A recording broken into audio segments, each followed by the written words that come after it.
Boa noite a todos vocês que acompanham os trabalhos pela TV Câmara. Ontem, Ribeirão Preto foi surpreendida pela notícia que vem do Supremo Tribunal Federal, através da decisão do ministro Nunes Marques, de anular os áudios captados pela Polícia Federal no âmbito da Operação Sevandija. Isso nos entristece bastante, é uma decisão da nossa Corte Suprema, nós temos que respeitar. Isso nos entristece bastante, mas eu quero dizer a você que acompanhou de perto, que foi a nossa luta naquela legislatura, para construir aquele manancial de provas que chegou até a mão das autoridades, da Polícia Federal, do grupo do Ministério Público que cuida, que investiga o crime organizado, da CPI do DAERP que fizemos aqui. O nosso trabalho não para. Nós vamos respeitar essa decisão e, para refrescar a memória, vamos relembrar o que foram esses áudios. Havia aqui na Câmara Municipal um conluio com a quadrilha que estava no Palácio Rio Branco, liderado pela ex-prefeita e alguns políticos importantes na época na nossa cidade. E aqui na Câmara, eles não queriam votar as contas da ex-prefeita que haviam sido rejeitadas pelo Tribunal de Contas do Estado. Queriam jogar para depois das eleições, o que contrariava a lei orgânica, mas liberava eles do fiasco, da vergonha de tentar salvar a pele de uma ex-prefeita que havia arrasado com a cidade.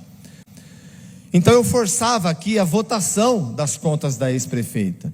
E a antiga base aliada da ex-prefeita, tentando empurrar para depois das eleições. Houve um estresse.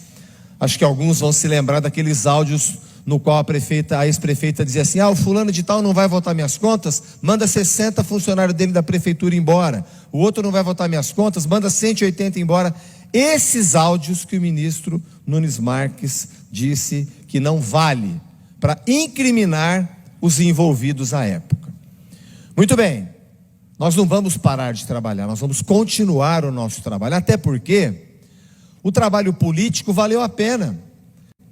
Toda essa construção de provas, os honorários milionários pagos à advogada Zueli, encontramos dinheiro até da empresa que fazia propagandas dos pontos de ônibus, aquele vexame que havia em Ribeirão Preto. Encontramos dinheiro até de cheque de Barueri dessa empresa. Então o trabalho da investigação política foi feita e foi colocado na mão das autoridades. A cidade já deu uma resposta a isso. Aquele pessoal está fora da política e nós temos que ficar atentos para que não voltem, para as urnas darem o troco nessa gente. Vamos continuar com o nosso trabalho.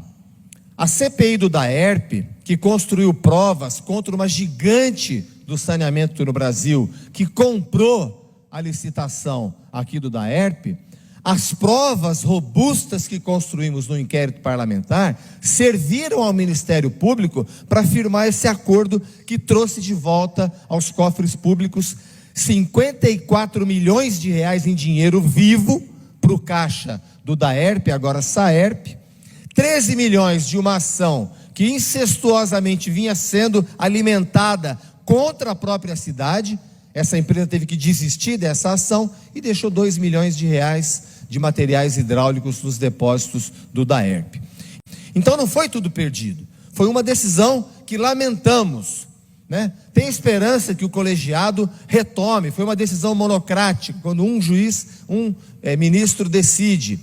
Ainda tem esperança, mas ainda que mantenha-se isso, porque a Suprema Corte não volta aqui no terra a terra para construir provas e refazer o processo. Não é função dela fazer isso. Mas então, que seja respeitada essa decisão. Aqui nós vamos continuar o trabalho. O silêncio criminoso de gente política muito importante na cidade na época, Ribeirão Preto não pode esquecer. Porque o ano que vem tem eleição e essa gente vai voltar com cara de santo para as ruas pedindo votos. Nós vamos ficar muito atento a isso. E quem quiser notícia, quem quiser refrescar a memória, como eu estou fazendo aqui dessa tribuna, é só nos procurar, que é nosso papel fazer isso, continuando o trabalho na Comissão de Transparência, continuando o trabalho na Comissão Permanente de Meio Ambiente, continuando o trabalho de articulação política em defesa da nossa cidade.